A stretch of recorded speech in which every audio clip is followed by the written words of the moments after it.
ইছাপুরে জন্মদিনের পার্টিতে গিয়ে এক যুবকের রহস্য মৃত্যু। ইছাপুর রাইফেল ফ্যাক্টরির ক্যাম্পাস থেকে অচৈতন্য অবস্থায় ওই যুবককে উদ্ধার করা হয়। হাসপাতালে নিয়ে গেলে যুবককে মৃত বলে ঘোষণা করা হয়। আহত অবস্থায় উদ্ধার আরও 2 যুবক। গতকাল ইছাপুর রাইফেল ফ্যাক্টরি ক্যাম্পাসে জন্মদিনের পার্টিতে গিয়েছিলেন কৃষাণু চট্টোপাধ্যায়। নোয়াপাড়া থানা এলাকার আনন্দমঠের বাসিন্দা কৃষাণু। নোয়াপাড়া থানায় অভিযোগ দায়ের হয়েছে। গতকালই রাজ্যের 6টি বিধানসভা উপনির্বাচনের ফলাফল ঘোষণা হয়েছে, যেখানে একেবারে 6-6 তৃণমূল। কংগ্রেস সহ বিরোধীদের বার্তা এবার কল্যাণের। ইগো ছেড়ে ইন্ডিয়া জোটের নেত্রী হিসেবে মমতা বন্দ্যোপাধ্যায়কে তুলে ধরুন। কংগ্রেস সহ অন্যান্য বিরোধী দল তাদের ব্যর্থতা স্বীকার করুক। ইগো ছেড়ে মেনে নিন, মমতা বন্দ্যোপাধ্যায় ছাড়া কিছু সম্ভব নয়। বিরোধীদের বার্তা তৃণমূল সাংসদ কল্যাণ বন্দ্যোপাধ্যায়। মমতা বন্দ্যোপাধ্যায় ছাড়া পশ্চিমবাংলায় কিছু নেই, বিরোধী দলে কিছু নেই। মানুষের ভরসা, মানুষের বিশ্বাস, মানুষের আস্থা হচ্ছে মমতা বন্দ্যোপাধ্যায়। তাই 6-0। আগামী দিনে দেখবেন পশ্চিমবাংলায় কোনো বিরোধী দলনেতাও হবে না, 30টা সিটও পাবে না।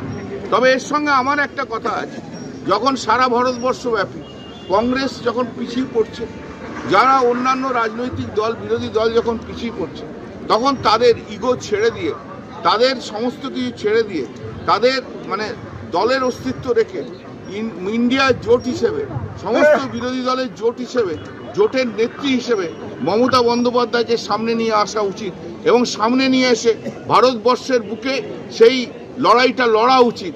এটাতে কোনো ইগোর ফ্যাক্টর নয়। যারা ব্যর্থ হচ্ছেন তাদের তো স্বীকার করতে হবে তারা ব্যর্থ হচ্ছেন। আমি আপিল করব সমস্ত বিরোধী রাজনৈতিক দলের কাছে যে আপনারা মেনে নিন, ইগো ছাড়ুন, মেনে নিন যে মমতা বন্দ্যোপাধ্যায় ছাড়া কিছু হবে না। মমতা বন্দ্যোপাধ্যায়কে নিয়ে আগামী ভারতবর্ষে লড়াই করুন। উপনির্বাচনে তৃণমূলের সাফল্য আর কল্যাণ বন্দ্যোপাধ্যায় তিনি বার্তা দিচ্ছেন যে কংগ্রেস সহ অন্যান্য বিরোধী দল তাদের ব্যর্থতা স্বীকার করে নিক, ইগো ছেড়ে মেনে নিন যে মমতা বন্দ্যোপাধ্যায় ছাড়া কিছু সম্ভব নয়। আর এরপরে আমরা কথা বলেছিলাম প্রদেশ কংগ্রেস নেতৃত্ব সৌম্য আইচরায়ের সঙ্গে। কি জানিয়েছেন তিনি শোনাবো। নিজের দলটাকে সামলান, অন্য দলের কথা তো পরে বলবেন। তবে পুজোরও মাঝে মাঝে চিত হয়ে শোয়ার স্বপ্ন দেখে। ওই একটা বাই ইলেকশনে জিতে এখন মনে করছেন যে ওটার সবটাই ওনারা দখল করে নেবেন, গ্রাস করে নেবেন। এত সোজা না। আপনি এই জ্ঞানের বাণীগুলো আপনি বরঞ্চ আপনার দলের লোকেদের বোঝান। তারাই এখন মানতে চাইছে না কালীঘাট আর ক্যামাক স্ট্রিটের লড়াইয়ে, কারা কালীঘাট আর কারা ক্যামাক স্ট্রিট। উপনির্বাচনের সাফল্যের পর একদিকে কল্যাণ বন্দ্যোপাধ্যায় কংগ্রেস সহ বিরোধী দলের সেক্ষেত্রে তিনি বার্তা দিচ্ছেন, ব্যর্থতা স্বীকার করে নেওয়ার কথা বলছেন। অন্যদিকে এই 6 কেন্দ্রে জামানত বাজেয়াপ্ত হয়েছে বামেদের, সিপিএমকে কটাক্ষ করে পোস্ট করেছেন কুণাল ঘোষ। মোটর কলাই গোল গোল দাঁতে ভাঙে না, সিপিএম 0 থেকে 1-এ যায় না। উপনির্বাচনে ভরাডুবি নিয়ে সিপিএমকে কটাক্ষ করেছেন কুণাল ঘোষ।